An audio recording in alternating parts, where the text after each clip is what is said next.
Ok, buenas noches. Comenzamos a grabar la tercera parte de la iglesia perseguida durante el Imperio Romano, que se compone desde el año 100 con la muerte de Juan hasta el 313 con el edicto de Constantino. Aquí en este periodo, casi ya para el final, para el final no, como en los años 100 y pico, 150, 153, 160, comienza lo que es la batalla entre las doctrinas y las sectas.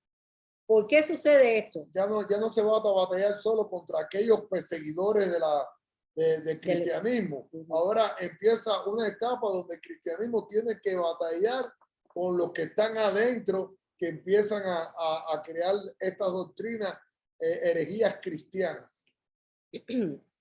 ¿Y por qué ustedes creen que es una pregunta que a lo mejor alguien puede decirme alguna respuesta antes de empezar a dar la clase? ¿Por qué ustedes creen que surgen estas sectas? ¿Cuál es el motivo principal de las sectas y de las herejías?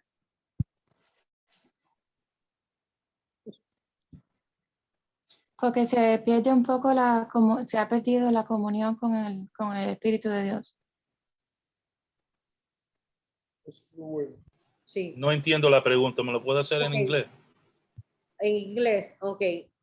No sé cómo se dice herejía, no sé cómo se dice en inglés. ¿Por qué comienza y por qué surge para este tiempo ya las herejías y las sectas? No sé decir herejía en inglés. Yo creo que se dice heresy. Heresy, and sects. Why? Why do you think this started like a bomb in this period of time? Es muy fácil la respuesta, hermano. Porque el hombre, ¿Quién me es el imagino, autor de toda mentira? El Satanás. diablo. Satanás. Entonces Satanás comienza a ver cómo es que la iglesia se expandía por todas partes y cómo mientras más se perseguía la iglesia de Cristo, más surgían. Muchos gentiles vinieron al conocimiento de Dios, de la verdadera doctrina. Se establecieron iglesias por muchos lugares, en India, en África del Norte, en Europa, en Asia Menor, Turquía, hasta España llegó. Entonces era necesario que Satanás metiera su mano. Al estar la iglesia toda esparcida, hay más oportunidades de meter mentira en diferentes lugares, porque ya no estaban todos reunidos en un lugar. En un lugar, exactamente. Esto es un punto. El otro punto, Teresa, que yo quisiera comentar en esta noche, es que vamos a encontrar algo que es importantísimo. Hasta este entonces, ¿dónde surgió la iglesia? En Jerusalén. ¿Quiénes dirigían la iglesia? Judíos. Pablo, Pedro eran judíos, los apóstoles. Entonces, ahora empieza el mundo gentil a entrar a la iglesia cristiana, que es cuando se empiezan a separar más los judíos del cristianismo y comienza a levantarse más los gentiles, la iglesia cristiana. Pero está pasando algo. Está pasando de que muchos de estos griegos que entran en la iglesia cristiana, siguen arrastrando el viejo hombre. Siguen arrastrando el misticismo que había en ellos. Porque los griegos eran muy místicos, tenían muchos dioses. Exacto. Tenían muchas creencias, entonces no se despojaban de todo. Tú no has visto un cristiano arrastrado por el piso. Es lo mismo. El cristiano está arrastrado en el piso tratando de entender que el evangelio es la salvación, pero sigue amando el mundo y está en el mundo y está en Cristo y pasa tremendo trabajo en la vida porque ni está en el mundo ni está en Cristo. Por eso es que le damos oportunidad y pasa lo que pasó, que Satanás comenzó a entrar en la iglesia de Cristo y muchos se apartaron de la verdadera doctrina porque comenzaron las herejías y las sectas. Y la herejía te ayuda a tener tu creencia a tu manera. Exactamente. Ya era, Deja lo que tú piensas. ya- Bueno, ya yo dejé los dioses que yo creía, Ujú. pero de todas maneras sigue el misticismo dentro de ti. Sigue, había muchos griegos que estaban, tenían mucho misticismo y estaban desequilibrados, no podían concentrar o no podían recibir verdaderamente el evangelio del nuevo nacimiento, porque arrastraban mucho misticismo, mucho desequilibrio en sus pensamientos. Entonces, no había manera que ellos pudieran nacer de nuevo, porque aún arrastraban todas estas costumbres y todas estas cosas. Vivieron muchos griegos, muchos gentiles al conocimiento de Dios, pero no entregaban su corazón. Acuérdate que la verdadera fe es fe de corazón, Una fe de corazón. no fe de mente ni de intelecto. Y los griegos en aquel entonces eran hombres de mucho intelecto. Ahora no, pero en aquel entonces habían estado los filósofos, ¿cómo se llamaban? ¿Cómo se llama? Dime un filósofo de antes de Cristo. ¿Cuáles eran los filósofos? Se me fue el nombre. Grandes filósofos Sócrates. griegos. Sócrates, exacto. Entonces, aún arrastraban todos estos pensamientos de estos filósofos que fueron antes de Cristo, antes de la fundación de la iglesia. Por eso es que comienza entonces a entrar la mano de Satanás en todo esto, gracias. Comienza a entrar la mano de Satanás en todo esto y comienza entonces a desviar la verdadera fe y comienzan entonces el surgimiento de estas herejías y de estas sectas dentro del pueblo de Dios, llamado pueblo de Dios. Ahora, los cristianos del siglo II y tercero, ya estamos en el siglo II, luchaban no solamente contra el paganismo, sino contra las herejías y las doctrinas corruptas dentro del propio redil. ¿Qué está pasando hoy? Lo mismo, hermano. Están los cristianos peleando contra cristianos. Ahora estamos luchando contra las falsas doctrinas, contra las herejías, contra el misticismo. Hay misticismo dentro de la iglesia. El misticismo. Hay gente mística que todavía vienen con lo que traen de atrás y de alguna manera lo quieren traerlo y ponerlo a la forma de Cristo. Pero Exacto. sigue siendo misticismo. Como quiera que tú lo pares, sigue siendo misticismo. Desde ese entonces está ocurriendo y aún sigue ocurriendo y va a seguir ocurriendo hasta que Cristo venga, porque si no ponemos la fe de corazón de verdad, Jesús como Señor y como Rey en nuestras vidas, todas estas influencias van a menguar la vida de nosotros en Cristo Jesús. Entonces, estos cristianos de este entonces no solamente luchaban contra la persecución del Imperio Romano, sino que también luchaban contra todas estas herejías y contra todos estos pensamientos que se estaban introduciendo en el mismo redil del Señor. Y entonces comienzan unas sectas y se describen para ese entonces cuatro sectas que le voy a dar. Les voy a hablar sobre 4 sectas de ese entonces, ¿ok? Entre el año 100 y el año 313. Aún existen los primeros que voy a nombrar hoy, que son los gnósticos. Aún existe gnosticismo. Esa iglesia que es universal son gnósticas. Y la iglesia de ciencia cristiana. Esos son sectas. Una persona gnóstica que yo pude identificarme hace muchos años es Benny Hinn. El famoso Benny Hinn. No sé si ustedes lo conocen. El gran hombre de los años 80, 90 que ponía manos sobre los enfermos y tiraba el saco. Y soplaba y se soplaba. Caía Él decía que nosotros éramos dioses pequeños. Eso es gnosticismo, porque el gnosticismo viene de la palabra gnosis, griega, que es sabiduría. Y se levantó entonces en Asia Menor este gnosticismo que aún sigue hoy, todavía sigue hoy. ¿Y en qué creen estos gnósticos? Les voy a dar 4 puntos. Piensan que hay un Dios supremo, pero que hay dioses más pequeños. Entonces, Benny Hill, este hombre que era un televangelista o que es un televangelista muy famoso, él decía que nosotros éramos dioses pequeños, que había un Dios grande, poderoso, pero que nosotros éramos dioses pequeños. Y en esto creen los gnósticos. Creen que hay un Dios supremo, pero que de él que también existen dioses pequeños, o sea, inferiores, deidades pequeñas. También tienen una creencia sobre obras buenas y obras malas.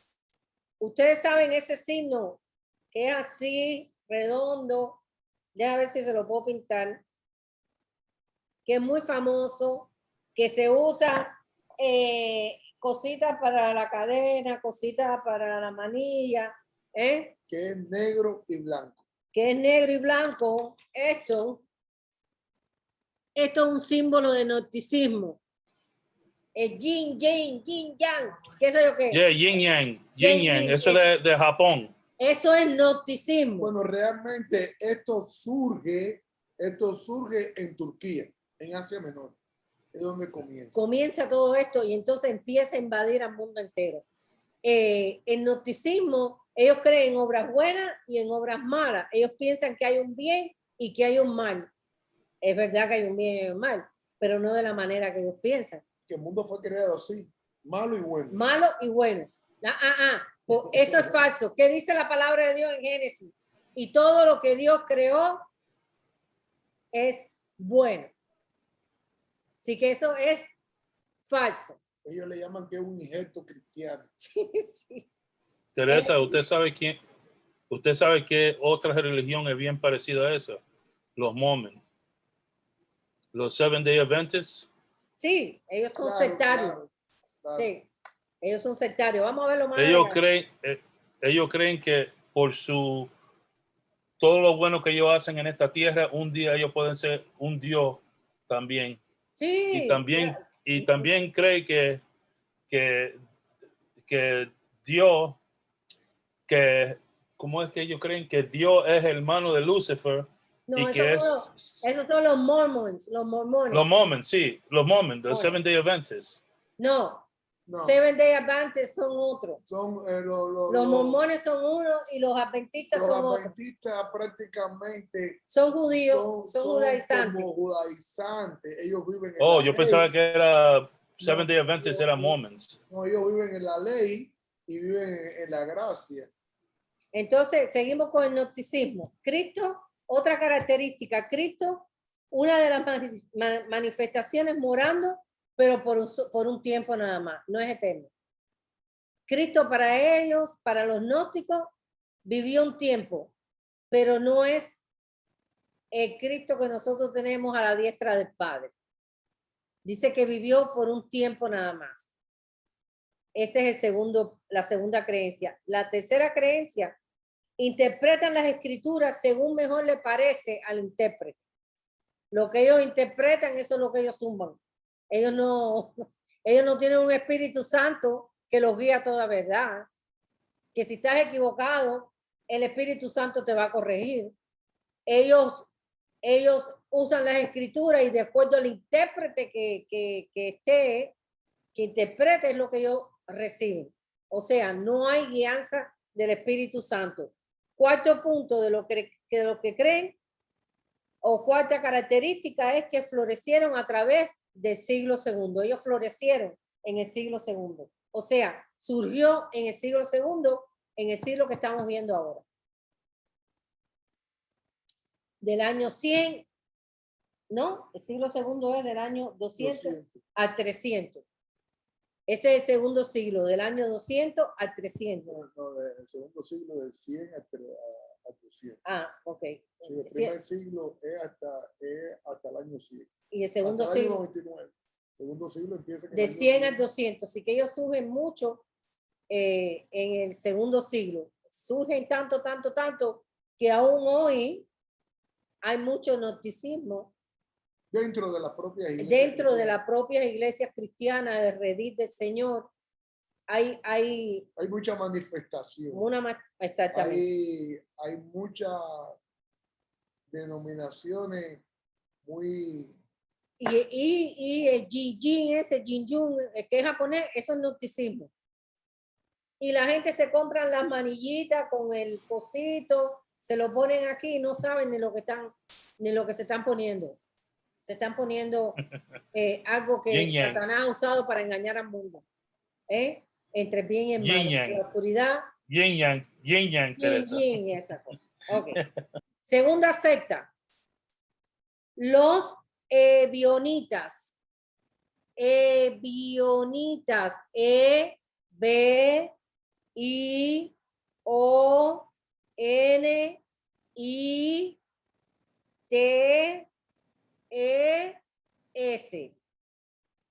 Los ebionitas. En inglés, E-B-I-O-N-I-T-A-S. ¿Ok? Esta es la segunda secta que surge también en el mismo tiempo y viene de una palabra hebrea, pobre. ¿Ok? Los ebionitas viene de una palabra hebrea, pobre. A ver, tienen 3 características. Ahí están los adventistas. Aquí están los adventistas. Y los judaizantes también. Que el apóstol Pablo en el libro de Gálatas, primero que todo ellos no aceptaban a Pablo. Claro, si tú vas al libro de Gálatas capítulo 1 del verso 6 en adelante, Pablo le golpea. Pablo le golpea porque esta gente eran judaizantes prácticamente. Los ebionitas eran cristianos judíos que insistían en permanecer en la ley y las costumbres judaicas. Ellos insistían de que aún deberían de observarse. ¿Quiénes son los ebionitas hoy?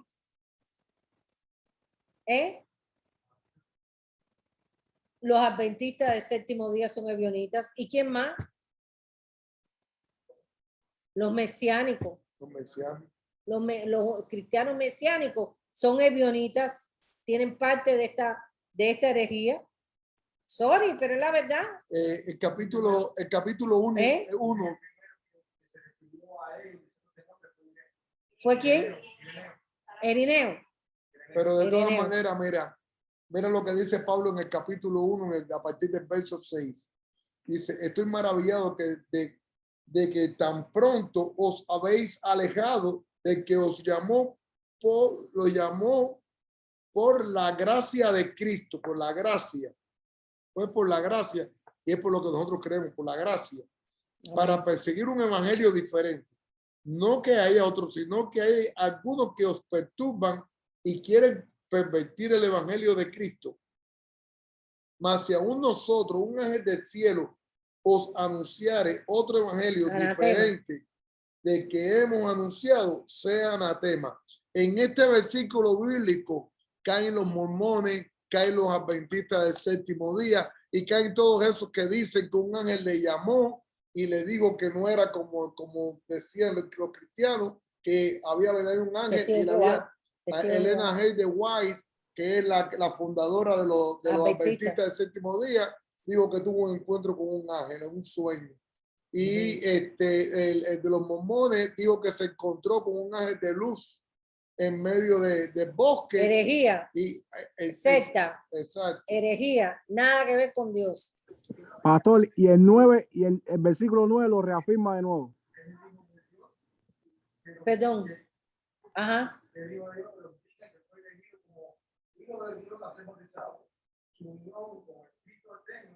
Pero para ellos es superior a la sangre, pero que no vive. Claro. Dígame, claro. Ellos no oyeron lo que estaba diciendo. Sí. Bueno. No, le estaba diciendo que en el versículo, ese es el versículo 8, en el versículo 9 lo vuelve a repetir. Lo vuelve a repetir. En el 9, lo vuelve a repetir. Y era que a la gente de Gálatas ya habían venido todos estos judíos judaizantes, los ebionitas. Los ebionitas son, voy a decir las características, cristianos judíos que insistían que leyes y costumbres judaicas deberían ser observadas. ¿Quiénes son? tenemos ahí adventistas, tenemos a los muchos cristianos que son ebionitas, son sectarios, hermano. Protestants.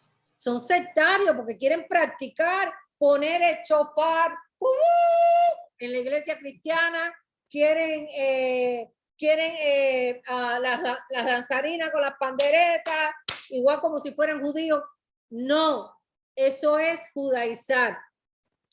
Quieren el sabbat, quieren llevarlo estrictamente como ellos piensan que es. Eso es judaizar. Ellos son ebionitas. Abstenerse de alimento, los adventistas, porque son judaizantes, son ebionitas, son una secta. Ok, esa es la segunda característica. Rechazan los escritos de Pablo porque estos escritos reconocían los gentiles como cristianos. Ellos no querían. No querían que los cristianos se unieran.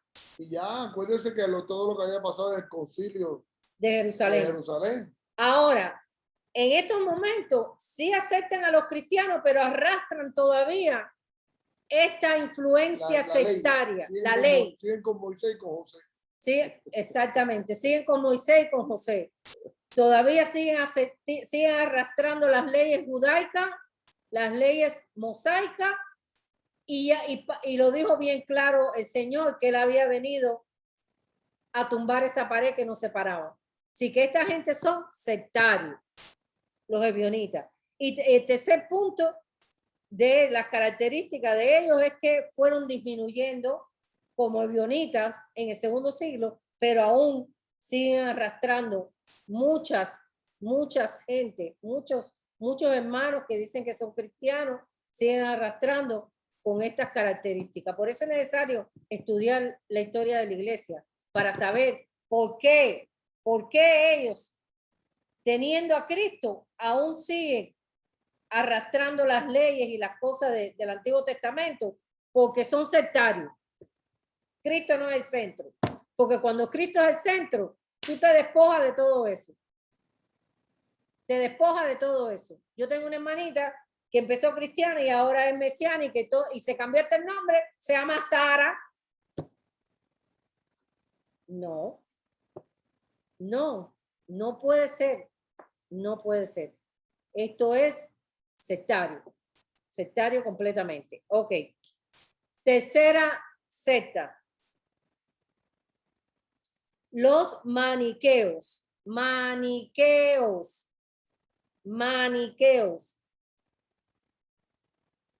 El origen de este nombre es de Mani.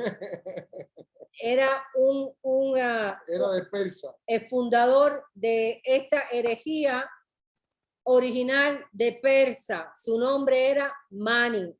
Aquí tenemos más información. Maniqueos, perdón. Lo mataron en el 276, ¿no? El mismo gobierno de Persa. Sí, ahora vamos a ver qué creen esta. Y ustedes, ¿por qué estamos estudiando esto? Porque, hermano, tenemos que ver las características y cómo ahora, aún después de 2000 y pico de años, aún siguen todas estas cosas influyendo en el redil del Señor. Y poder identificar. Ok, primera característica de los maniqueos. El universo se compone de dos reinos, de luz y de tiniebla, que rigen la naturaleza y el hombre. Ellos dicen, ellos no creen en un Dios creador, sino ellos creen en que el mundo son dos reinos, de luz y de tinieblas, que rigen al hombre y a la naturaleza. Rechazan, segunda característica, rechazan a Jesús, pero creen en un Cristo celestial. No creen que Cristo es Jesús, el Hijo de Dios que descendió del cielo. ¿Ok? Tercera característica. No creía en casarse. Espérate, tercera característica. Practicaban el ascetismo. Ok, esta palabra un poquito, yo ni sabía lo que significaba, la tuve que estudiar. Ellos practican el ascetismo, y hay muchas herejías y sectas que practican esto, es ascetismo, en inglés asceticism. Se escribe A S C E T I S M O. ¿Y qué cosa es ascetism o ascetismo? Perfección humana. ¿Tú sabes quiénes son estos? Los ciencias. ¿Quiénes son estos? Que creen en la perfección humana, los cristianos científicos. ¿Cómo se llama esa herejía? Scientology. Los Scientology. Tom Cruise. La ciencia cristiana, esos son ascetism. Ellos creen en la perfección del hombre, en la perfección espiritual y moral del hombre. Renunciaban a los matrimonios. Esta gente renunciaban a los matrimonios. ¿Ok? El gran teólogo Agustín, un dato importante para esta secta, los maniqueos, Agustín, que fue un gran teólogo de la iglesia. Perdón, tengo que aceptar a alguien aquí. Era maniqueo, pero se convirtió a Cristo. Agustín, un gran teólogo de la iglesia del Señor. Era maniqueo, pero se convierte a Cristo. Así que creía en dos reinos, en la luz y las tinieblas, rechazaban a Cristo, a Jesús, pero creían en un Cristo universal, celestial, practicaban la perfección humana, como que ellos eran perfectos espiritual y moralmente, cuando la palabra de Dios dice todo lo contrario. Dice que bueno ninguno y que todos necesitamos a un Salvador. Ellos no necesitan un Salvador porque ellos son perfectos. Renunciaban a todos los placeres y renunciaban al matrimonio. Estaban fatales esta gente. Entonces, Agustino, el gran teólogo de la iglesia, era maniqueo antes de convertirse a Cristo, pero recibió la gran revelación del Espíritu Santo. Agustín, búsquenlo para que ustedes vean quién era Agustín, un gran teólogo de la iglesia. Ok, terminamos con la secta de los maniqueos. Vamos ahora a los Vamos a Montano. A Montano. Vamos a Montano. A ver, Montano, el fundador de esta secta que se llama los montanistas.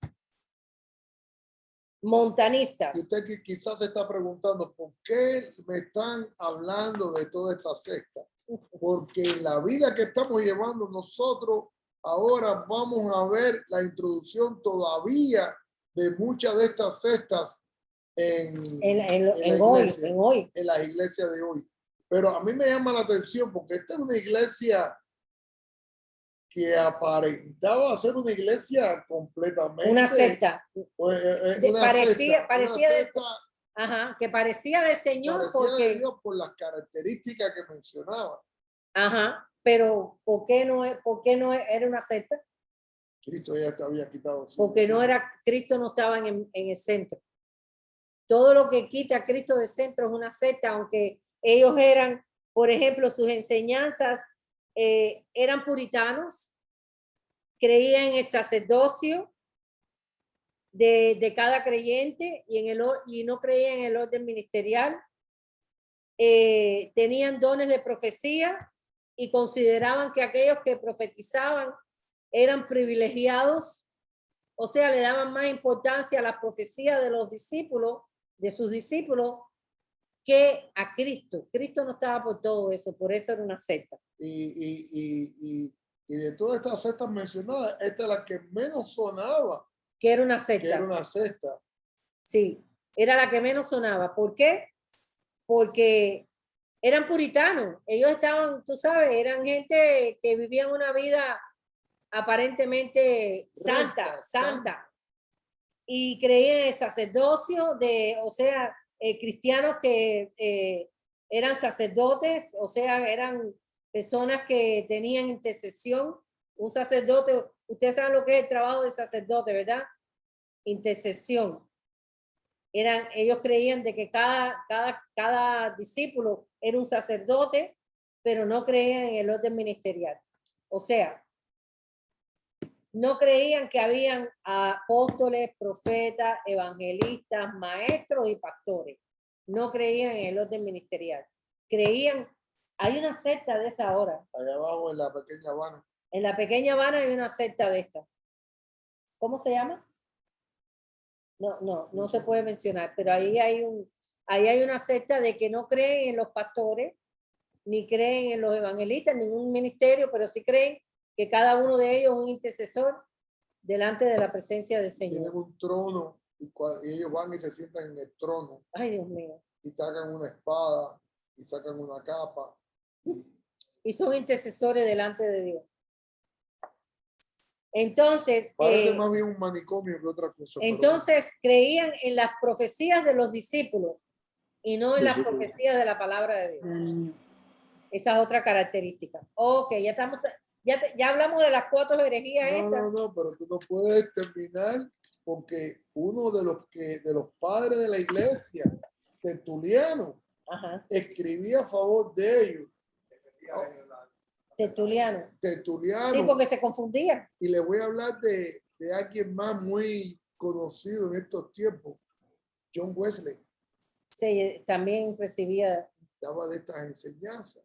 Sí, porque no eran ¿Quién malas. era John Wesley? No. ¿Quién sabe quién es John Wesley? De la iglesia de los... La iglesia metodista. Metodista. Y Arnak, se escribe H-A-R-C-K. Hanak. Arnak. John Wesley, ¿cómo es que aceptaba las enseñanzas de ellos? Pero, claro, John Wesley después me parece que rechazó todo esto. Él estaba en la aprobación y compartía las enseñanzas de los montanistas. De los montanistas. Sí, porque los montanistas eran puritanos. Eran puritanos. Dice que la mayor parte de su enseñanza de Wesley era de los montanistas. Así que estamos viendo ya cómo se está, como veníamos con la iglesia original apostólica, la iglesia perseguida. Ahora comenzamos a entrar en una parte que empezamos a ver el origen de lo que yo llamo la separación gloriosa de Satanás con la iglesia de Cristo. Comienza a dividir la iglesia de Cristo. Comienza a leudar entra dentro de la iglesia cristiana y comienza a leudar toda la iglesia cristiana. Es muy importante estas clases. Cuando terminemos estas clases, vamos a tener mucha información y vamos a tener un conocimiento. No, vamos a poder identificar. Para poder identificar vamos a poder sectas aparentes cristianas y aparentes cosas que parece que son cristianas, pero nos damos cuenta dónde está el origen de ellas. Por eso es que siempre insistimos y siempre la palabra insiste, mejor dicho, la palabra de los apóstoles, la palabra inspirada por el Espíritu de Dios insiste en que Cristo es el centro. Si Cristo no es el centro, nos vamos para el lado. No podemos salir de la verdadera fe de corazón. Y ya para terminar, ya hablamos de estas 4 herejías o sectas y las pudimos identificar un poquito con lo que vivimos hoy, algunas características de algunas iglesias, de algunas organizaciones. Pero ahora vamos a hablar de algo muy importante.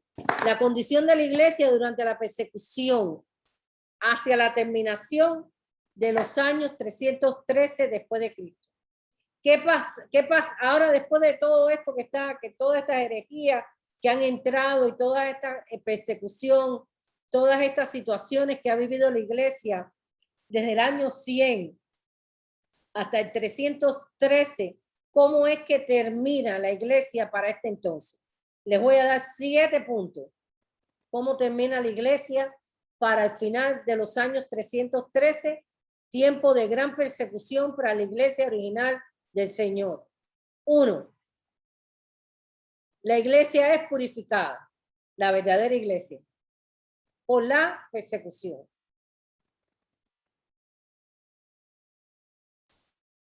La verdadera iglesia del Señor tiene una enseñanza uniforme, una sola enseñanza. La 2. La iglesia, el número 3, la iglesia se extiende a muchos lugares, razas, países, a diferentes idiomas.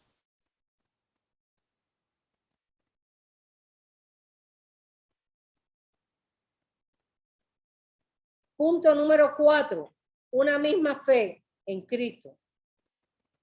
Punto número 5, un mismo espíritu.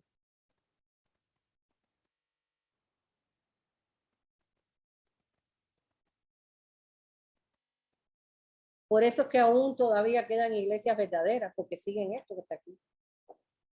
Aún en los tiempos que estamos viviendo. Punto número 6.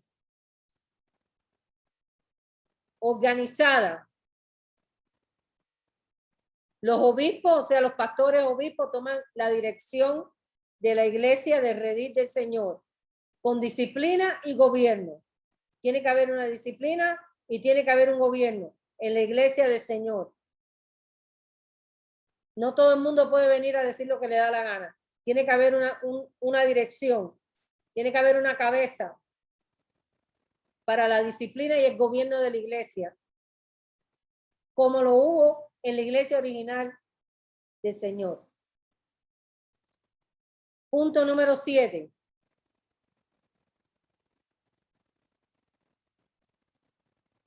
Al final de los tiempos hubo un crecimiento de menos de 7 millones de personas cristianas para el final de los años 313, durante el tiempo de la persecución del Imperio Romano, desde 100 hasta el 313. Para el final de los tiempos hubo una población al menos de 7 millones de cristianos, al menos, o sea, un aproximado de 7 millones de cristianos para el final de los años 313 antes del edicto de Constantino, a pesar de la persecución, a pesar de la muerte de familias enteras en las harinas, a pesar de que cortaban cabeza el Imperio Romano a muchos cristianos, a pesar de la persecución,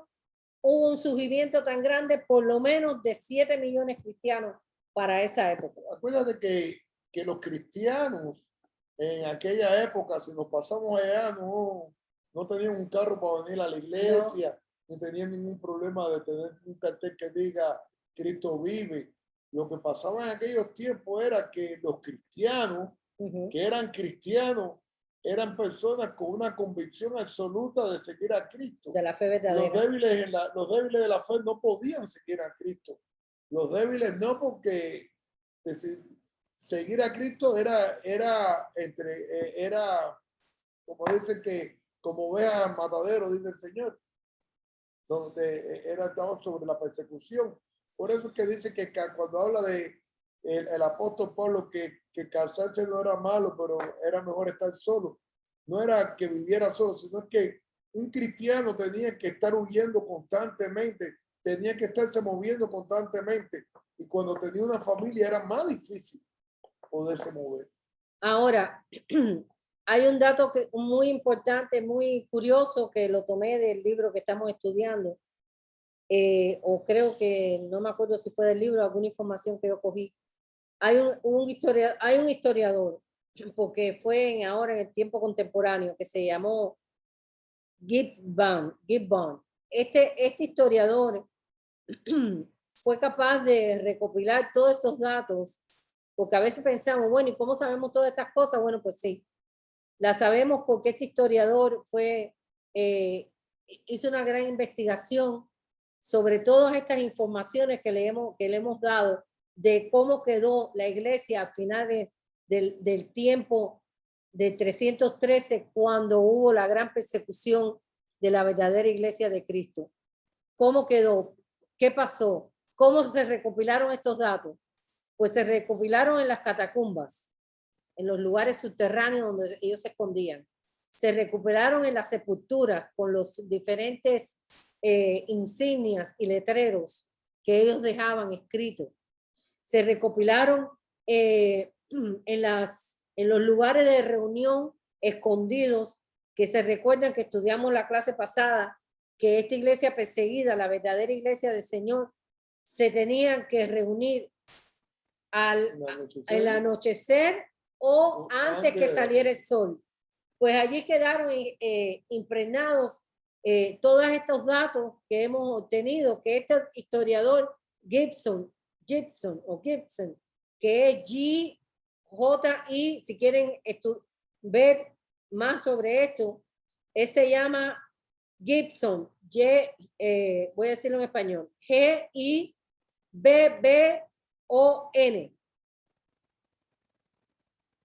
En inglés es G-I-B-B-O-N.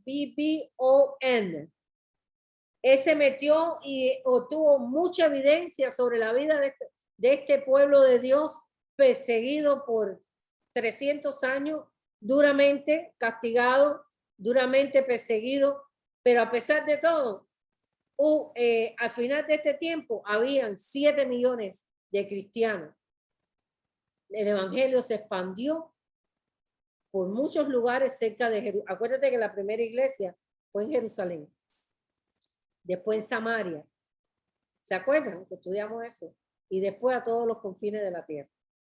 Así que Dios me los bendiga y quedamos entonces, hemos terminado las 3 etapas de la iglesia perseguida durante el tiempo del Imperio Romano, desde el año 100 con la muerte de Juan hasta el 313 con el edicto de Constantino, del emperador Constantino, para parar la persecución y la muerte de los cristianos.